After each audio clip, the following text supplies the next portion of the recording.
दोस्तों, मैं हूं आपके साथ संदीप शर्मा और आप देख रहे हैं EBN 7 भारत समाचार। उत्तर प्रदेश के मुख्यमंत्री योगी आदित्यनाथ की सबसे चहेते हैं गौवंश यानी कि गाय। उन्होंने गौवंश को बचाने के लिए तमाम तरीके की सरकार द्वारा योजनाएं चलाई। गौवंश को बचाने के लिए गौशालाओं का निर्माण करवाया, लेकिन गौशालाओं की हालत देखकर यह नहीं लगता कि यहाँ पर जमीनी धरातल पर कुछ भी सही हुआ। जिस जगह पर खड़े हैं यह है शाहजहांपुर जिले की बंडा ब्लॉक का इंदरपुर गांव की गौशाला। यहाँ पर आप देख सकते हैं कि किसी तरीके का यहाँ पर कोई भी जानवर नहीं है और ना ही यहाँ पर चारे या भूसे की किसी प्रकार की कोई व्यवस्था है।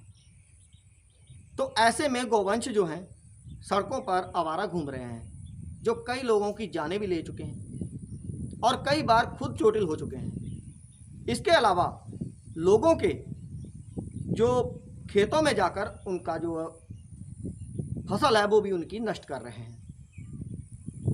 असल में तो मेन मकसद यह है कि उन आवारा पशुओं को गौशालाओं में उनका प्रतिबंध करके उनका गौशालाओं में उसको रखवा कर उनकी सुरक्षा करना। लेकिन यहाँ पर गौशालाओं में किस तरीके की यहाँ पर है, आप देख सकते हैं किस तरीके की जो अनियमितताएं हैं वो आपके सामने है कि यहाँ पर किसी प्रकार का कोई भी गौवंश नहीं है। अगर है भी तो यहाँ चारे की कोई व्यवस्था तक नहीं है। यहाँ पर भाई साहब हैं जानना चाहते हैं कि भाई साहब ये गौवंश जो है यहाँ जो गौशाला है ये चल भी रही है या बंद है, क्या है पूरा मामला बता सकते हैं? जब पिछले प्रधान जी थे तभी उन्होंने गाय बांट दी थी, तब से बंद है। किनको बांट दी थी? जो ले जाने वाले 4-4 गाय कहा 900 रुपये के हिसाब से मिलेगी, तो 4-4 गाय लोग करके लोग ले चले गए। तो अच्छा, 900 रुपये के हिसाब से उन्होंने बेच दी या बांट? नहीं, एक कहा कि सरकार कोई एक गाय पालने पर 900 रुपये देगी। अच्छा, तो 4-4 गाय एक लोग ने बांध बोल ले गए लिखा पढ़ी करा के। अच्छा, लिखा पढ़ी करा के ले गए। एक आदमी को 4 गायों का 3600 रुपये महीना मिलेगा। अच्छा, इसी वजह से सब लिखवा दी और जो वो मतलब गाय बट गई। अब तभी से गौशाला बंद है। गौशाला ये बंद है, कितने समय से लगभग बंद है?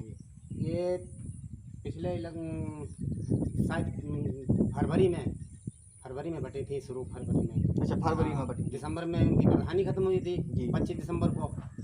तब के बाद में अब गौशालाएं जो गौवंश हैं वो सड़कों पर घूम रहे हैं, लोगों की जान के साथ खिलवाड़ हो रही है, उनके साथ भी खिलवाड़ हो रहा है क्योंकि कभी कभी वो भी वाहन की चपेट में आकर गौवंश भी तड़प कर ख़त्म हो जाते हैं, उन्हें भी चोटें आती हैं, वो भी कई गंभीर हालत में जख्मी होकर वो पड़े रहते हैं।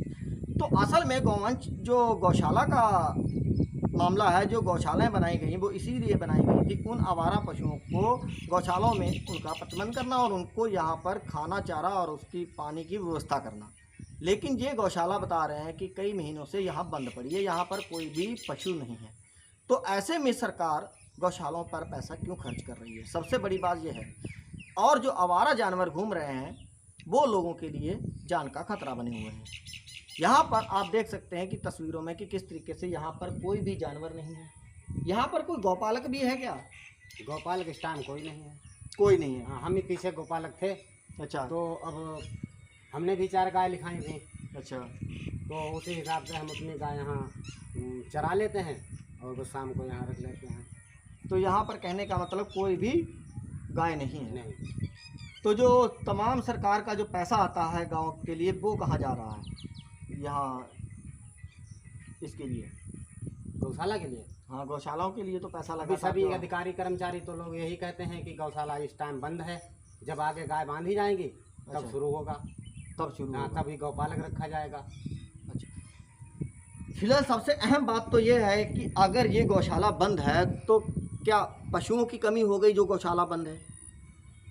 सबसे मेन मुद्दा तो यही है कि जो आवारा पशु लोगों के खेतों में जा रहे हैं, नुकसान कर रहे हैं, उनका यहाँ पर उनको लाकर यहाँ पर चारे की व्यवस्था करना ये सरकार का काम है और ये अधिकारियों का काम है। लेकिन यहाँ पर कोई भी गौवंश नहीं है, गौशाला बंद पड़ी है, यहाँ पर किसी प्रकार की कोई चारे की व्यवस्था नहीं है।